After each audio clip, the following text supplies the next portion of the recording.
유대인들에게 있어서 중요한 것은 뭐냐면 가정입니다. 가정.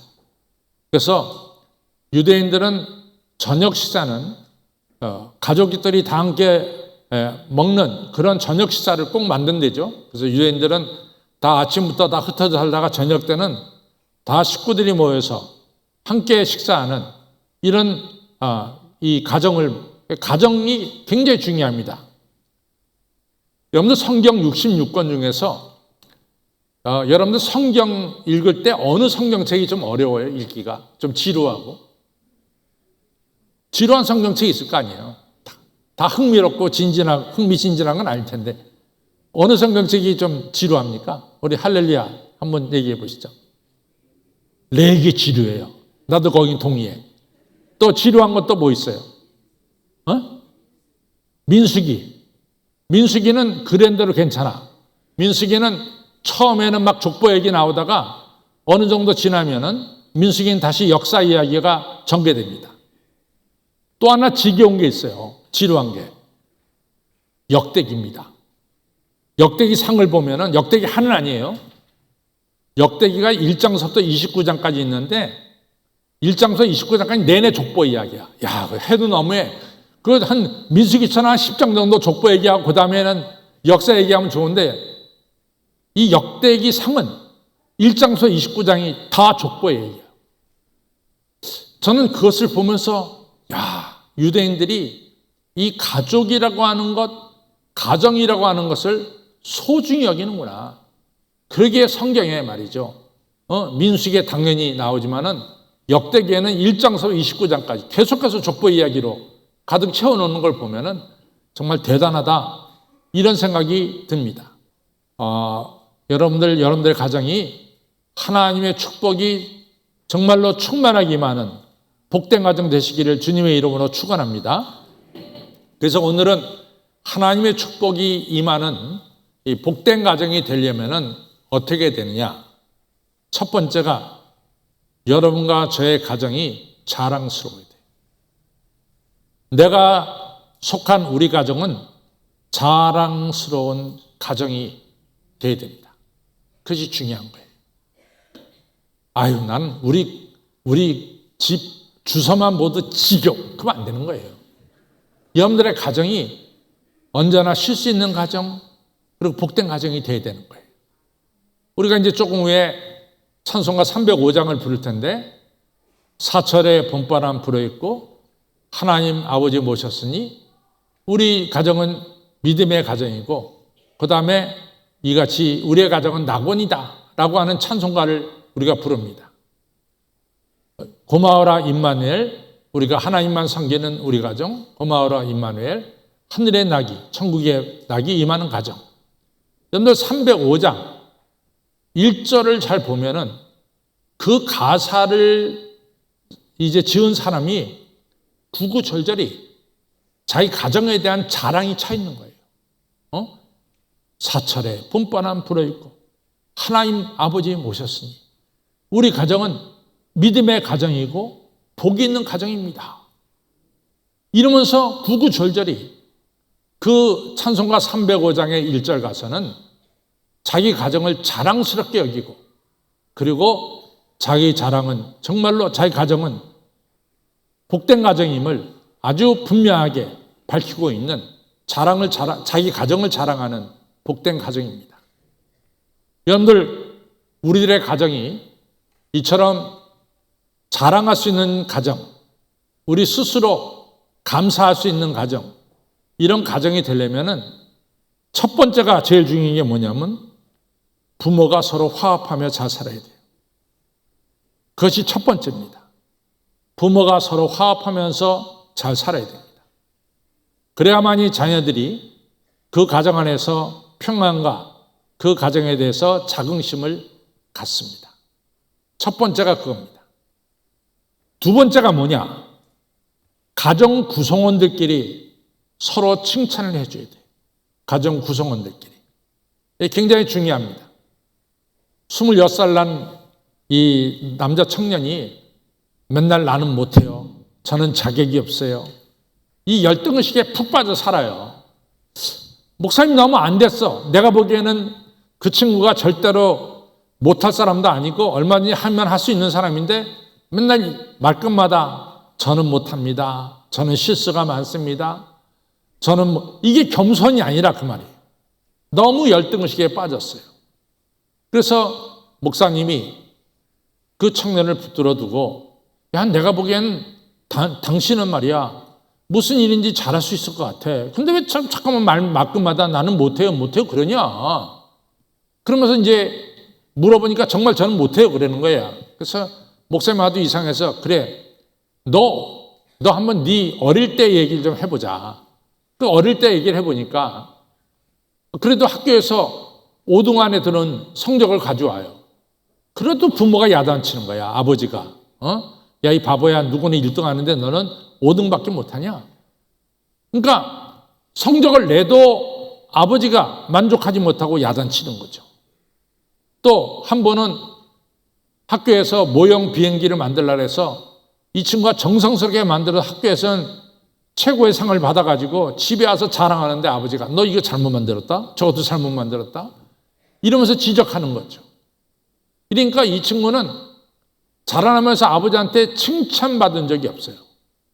그러니까 항상 자기는 부족하고 모자란 사람이라고 하는 인식이 박혔어요. 26살 때까지. 그러니까 뭐지 못하는 거야. 여러분들 가족 구성원들끼리 중요한 게 뭐냐? 서로 격려해야 돼요. 서로 이같이 인정해줘야 되고 또 이같이 잘한다라는 이런 칭찬도 해줘야 되는 거예요. 이걸 안 하게 되면 절대로 안 되는 거죠. 성도 여러분, 서로 격려하시기 바랍니다. 서로 칭찬해 주시기 바랍니다. 그래야 그 가정 식구들이 자기 가정에 대해서 자긍심을 가져요. 세 번째로 중요한 게 뭐냐? 가족 구성원들끼리 공부를 좀 해야 돼요. 서로 공부해야 됩니다. 지난 주간에 신문에 났죠. 김영석 교수님이 106세래잖아요. 106세. 근데 그분의 얼굴을 보면 누가 106세로 합니까? 한 80대 노인 정도 보이는 거죠. 굉장히 젊어 보여요. 근데 실제 나이는 106세가 맞습니다. 근데 김영석 교수님이 이번에 책을 써내면서 뭐를 거다가 써냈냐면 아주 중요한 걸 하나 써냈는데 자기가 젊음을 유지할 수 있는 중요한 비결 중에 하나가 자기는 날마다 공부한다는 거예요. 공부. 이 공부한다는 게 중요해요. 책을 읽는다는 게 중요합니다. 여러분 공부하는 가정은 서로 발전합니다. 서로 발전해요. 아버지 공부하고 어머니 공부하고 자녀들 공부하는 가정은 서로 발전한단 말이죠. 공부하는 가정이 돼야 됩니다. 네 번째로 이 가정이 자랑스러운 가정, 우리가 자긍하는 가정이 되려면은 경제적으로 좀 어렵지 않아야 돼요. 경제적으로 어렵지 않아야 돼요. 제가 지금 나이까지 얼마나 결혼 주례를 많이 섰겠어요. 정말로 결혼 주례를 많이 섰죠. 그러면 이 결혼한 가정들 중에 잘된 가정 대부분이 잘 됐는데 또 잘못된 가정도 있어요. 그래서 티격태격 서로 싸우다가 이 어려움을 겪는 가정이 있어요. 그래서 이제 제가 결혼 주례에 섰으니까 불러다가 얘기합니다. 왜 야 싸우냐? 그러지 말고 서로 화목하게 행복하게 잘 살아야지. 그럼 뭐 성격이 이렇고 저 사람 성격이 저렇고 옛날에는 그 하나 예화지만은 치약 짜는 것 때문에 서로 싸운대잖아요. 누구는 가운데 눌러서 짜고 누구는 밑에 눌러서 짜고 별것도 아닌데 말이죠. 하여튼 이런 것 때문에 이제 부부끼리 싸우게 되는데 되게 이렇게 보면은 중요한 요인 중에 하나가 경제적인 요인이에요. 돈이 모자라니까 자꾸만 서로 신경질 내고 싸우는 거예요. 돈 낼 건 있는데 들어오는 수입이 적어. 그리고 하고 싶은 마음이 있는데 돈이 없어. 그 이웃집은 뭐 하는데 우린 못해. 이러면서 경제적인 이유 때문에 서로 티격태격 싸우는 경우를 제가 많이 봅니다. 그래서 305장에 보면은 우리 찬송가 305장 이제 좀 이따 부를 거예요. 3절에 보면 아침과 저녁에 수고하여. 그 다음 말씀이 다 같이 일하는 온 식구가. 그 다음에 한 상에 둘러서 먹고 마셔. 이것이 바로 낙원이다 라고 하는 찬송이에요. 온 식구가 같이 일하면서 이처럼 경제적으로 서로 어려움 없이 윤택하게 사는 가정이에요. 중요한 것은 여러분들 가정의 경제가 어려우면 자꾸만 싸움 납니다. 하나님은 여러분과 저에게 복을 주시기를 원하는 하나님이세요. 그래서 제가 꼭 결혼을 주례할 때마다 나는 당신들의 가정이 경제적으로 윤택하기를 바랍니다. 윤택하는 중요한 비결 중에 하나는 뭐냐? 11조를 바치세요. 11조를 바치면은 하나님께서 틀림없이 당신들 가정에 모자람이 없이 채워줄 것입니다 라는 이야기를 제가 저한테 결혼 주례 받아본 분들은 다 목사님한테 그 얘기를 다 들었을 줄로 압니다. 그리고 하는지 안 하는지 나는 그건 잘 모르겠어요. 하여튼 어쨌든 간에 이같이 경제적으로 윤택해야 돼. 제가 4가지를 얘기했어요. 부부가 화목해야 되고, 가족 구성원들끼리 서로 칭찬해 줘야 되고, 그렇죠?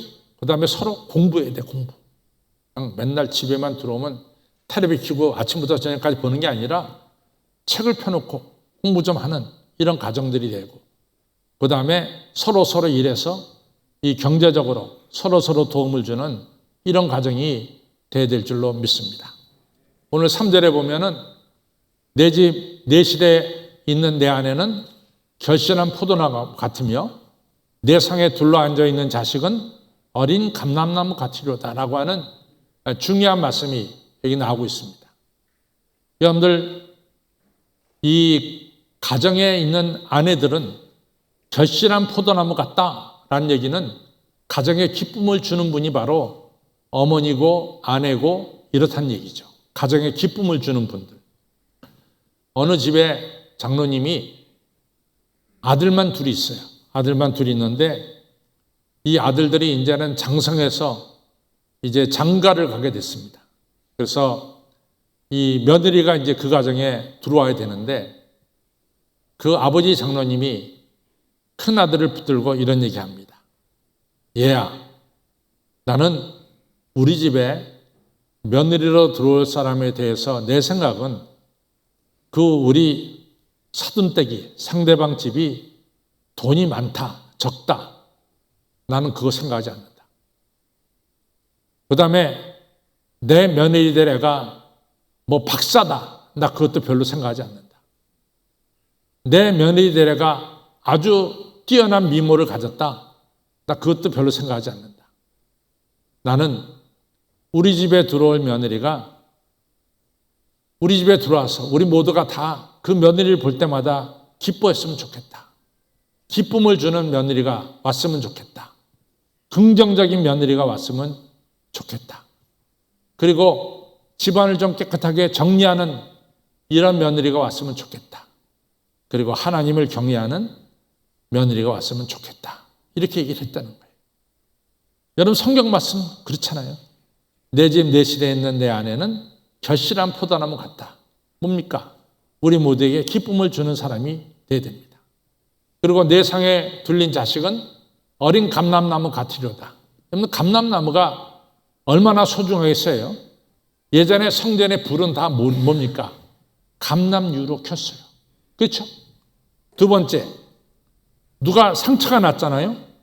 이 상처 난 사람의 뭘 바릅니까? 감람유를 발랐어요. 그 다음에 왕이 될 때, 또 제가 목사로 임직할 때 우리 머리에다 뭘 붓습니까? 감람유를 붓는 거예요. 그러니까 이 감람유라고 하는 것은 너무 소중하게 쓰임받았어요. 밝히는데, 등불을 밝히는데, 치료하는데, 그리고 이 왕가 제사장 될 때 감람유를 뿌렸습니다. 그러니까 내 상에 둘린 자식은 존귀한 자가 된다는 거죠. 여러분, 이러한 축복받은 가정이 되시기를 주님의 이름으로 축원합니다. 두 번째로 축복받은 가정은 생육하고 번성하는 가정이에요. 생육하고 번성하는 가정. 우리가 지금 시편 128편 읽었는데 그 바로 전편이 127편이에요. 이 자식은 하나님이 주신 기업이고 태열매는 하나님의 축복이라고 그랬어요. 그리고 젊은 자의 자식은 장사의 수중 안에 있는 화살과 같으니 화살이 전통에 가득한 자는 복되도다. 저가 성 앞에서 여러 사람들 만날 때 절대로 수치를 당치 않을 것이다. 이렇게 말씀하고 있습니다. 그래서 여러분과 제가 첫 번째로 생각한 것은 여러분과 저에게 주신 자식은 다 하나님의 선물입니다. 그렇죠? 그 다음에 구약에서 하나님께서 우리에게 내려진 중요한 축복 중에 하나가 자식의 축복과 땅의 축복이에요. 자식의 축복과 땅의 축복입니다. 자식의 축복은 뭐라고 표현하고 있느냐? 생육하고 번성할 것이다. 이것이 자식의 축복이에요. 우리가 잘 아는 대로 한나가 자식이 없었잖아요. 그리고 한나가 하나님께 가서 열심히 눈물 뿌려가며 기도할 때 하나님께서 한나의 기도를 들어주시고 주신 선물이 누굽니까? 사무엘을 줬어요. 근데 사무엘을 주신 하나님께 감사해서 매년 하나님께 예배를 드릴 때 하나님께서 한나에게 사무엘 외에 사무엘상 2장에 가서 보면 삼남 이녀를 더 줬어요. 삼남 이녀. 그러니까 생육하고 번성하는 가정이에요. 지난주에 우리가 이 유아 세례를 제가 베풀었죠. 그 금요일 날 이 유아 이 부모님들이 와서 교육을 받습니다. 제가 그때 그런 얘기를 했어요. 중요한 것은 생육하고 번성하는 것이 하나님의 축복이다. 요즘들 와서 뭐 한 명 그렇게 하는데 그게 아니다. 이 자녀들이 자라날 때 언니, 오빠, 동생들 데리고 자라나야 된단 말이야. 그 가운데서 아이들이 사회생활을 배운다. 형에게 양보할 줄도 알고 동생을 돌봐줄 줄도 아는 이런 사회생활을 가정에서 배워야 된단 말이지.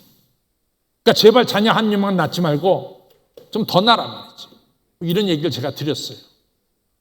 제가 이 나이쯤 돼서 보니까 만약에 우리 교회에 무슨 부목사님을 내가 모셔야 되겠다 생각하면은 저는 이 사람이 어떤 공부를 많이 했어? 난 그거 보지 않습니다. 처음에 제가 젊었을 때는 그런 거 봤을지 몰라요. 그러나 지금 나이에서는 절대로 안 봅니다. 그 사람이 얼마나 좋은 성격을 가졌느냐, 좋은 퍼스널리티를 가졌느냐, 남을 얼마나 배려할 줄 아는가, 얼마나 자기를 다른 사람 위해서 좀 손해볼 줄도 알고 희생할 줄도 아느냐, 저 그거 봅니다. 제가 세계를 다니면서 느낀 것 중에 하나가 누가 존귀하게 쓰임받느냐? 좋은 성격을 가져야 돼요.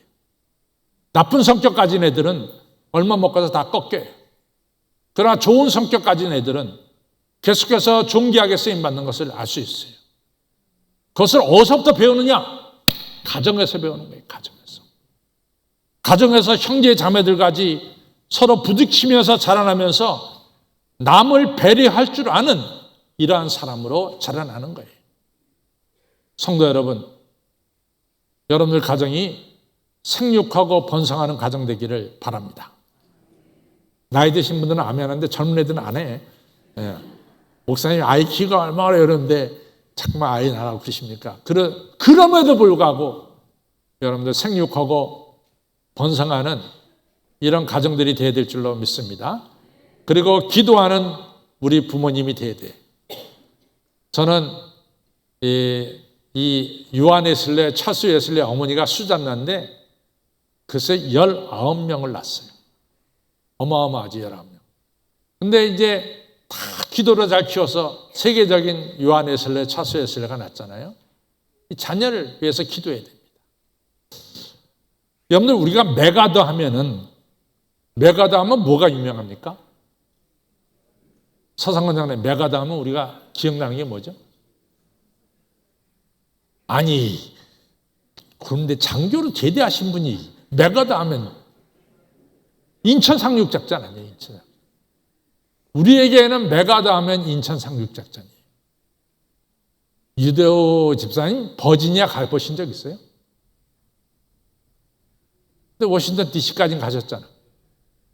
워싱턴 DC 바로 옆에가 버지니아입니다. 버지니아 가면은 메가더 장군 기념관이 있어요. 메가더 장군 기념관에 무슨 인천 상륙작전이 첫 번째 페이지에 나온 줄 압니까? No, 아닙니다. 메가더 장군의 첫 번째 페이지에 나온 것은 아들을 위한 기도예요. 아들을 위한 기도.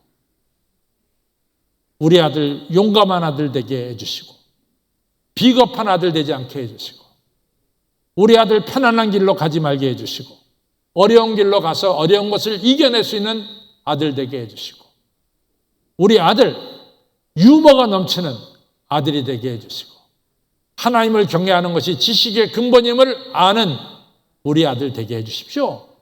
이 기도문이 적혀있대도 유명한 거 아닙니까? 우리는 메가더 장군하면 인천 상륙작전이 생각나는데 다른 사람들은 메가더 하면 아들을 위한 기도가 생각나는 거예요. 아들 위해서 기도, 아들, 딸 위해서 기도해야 될 줄로 믿습니다. 또 여러분, 저는 마리아가 훌륭하다고 생각해요. 우리가 잘 아는 예수님의 가정이 무슨 어려운 가정 아닙니까? 목수하는 가정에 예수님만 있는 게 아니에요. 성경 보면 유다, 야고보서부터 쭉 동생들이 줄줄이 나와요. 거기에 큰 아들이 예수님이라고. 근데 예수님께서 12살 됐을 때 성전에 올라갔을 때 그 성전의 랍비들하고 성경 말씀을 듣기도 하고 묻기도 하는 이 성경을 다 읽고 이해하는 이런 지식 있는 사람이 됐어요. 그러면 예수님이 어떻게 지식 있는 사람이 됐을까? 어머니 마리아가. 비록 돈이 없어서 학교는 예수님에게 학교 교육 좋은 선생님 밑에서 교육은 못 시킨다 할지라도 예수님을 데리고 늘 회당에 드나들었단 말이죠. 회당 가서 랍비들에게 배우게 했단 말이죠. 저는 그것이 마리아에게 훌륭한 장점입니다. 자식을 공부하는 자리에 인도한 부모님 너무 훌륭하죠. 성도 여러분, 우리들의 가정이 생육하고 번성하는 가정이 되기를 주님의 이름으로 축복하고 또 여러분들의 자녀들 위해서 기도하는 부모님들이 되시기를 바랍니다. 마지막으로 우리의 가정은 작은 천국이 돼야 돼. 우리 가정은 천국 출장소가 돼야 돼. 그러기 위해서 가장 중요한 건 뭡니까? 우리 가정의 주인은 하나님이셔야 됩니다. 하나님이 우리 가정의 주인 되는 이런 천국의 출장소, 작은 천국을 꼭 이루시기를 주님의 이름으로 축원합니다.